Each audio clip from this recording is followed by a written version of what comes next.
Hi friends, আজ সকাল থেকে আমার সাথে যা কিছু হচ্ছে সবটাই খারাপ, কিন্তু তা বলে তো আর মন খারাপ করে বসে থাকলে হবে না। তাই আমি ডিউটি চলে এসেছি।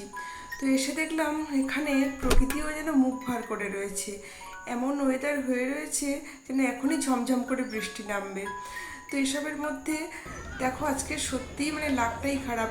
সুইচ বোর্ডে এসে হাত দিলাম, ফ্যান লাইট কোনো কিছুই চলছে না। তো আমি তো বুঝতে পারলাম না কি হয়েছে, ইনভার্টারেও চলছে না, এমনিও চলছে না। লোকাল ইলেকট্রিশিয়ানকে খবর দিলাম, এসে দেখে বললো যে মিটার বোর্ড মিটার খারাপ হয়ে গিয়েছে। তো ইলেকট্রিক অফিসে খবর দিলাম, ওখান থেকে লোকজন এলো, এসে দেখে বললো যে এক্ষুনি ইলেকট্রিক অফিসে গিয়ে কমপ্লেন জমা দিতে হবে।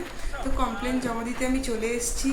তো কমপ্লেনটা জমা দিলাম, আমাকে বললো যে নতুন মিটার নিতে হবে, বজ্রবিদ্যুৎ হোক বা যে কোনো কারণে হোক মিটার পুড়ে গিয়েছে, নতুন মিটার নিতে হবে। তো সে কারণে অ্যাপ্লিকেশন জমা দিলাম, দেওয়ার পরে হচ্ছে যে টাকাও জমা দিতে হলো, সেটাও দিলাম। দিয়ে হচ্ছে দেখো বিলটা নিয়ে আমি বেরিয়ে যাচ্ছি। এদেরকে রিকোয়েস্ট করে এলাম যে যেন আজকের মধ্যে নতুন মিটারটা লাগিয়ে দেয়।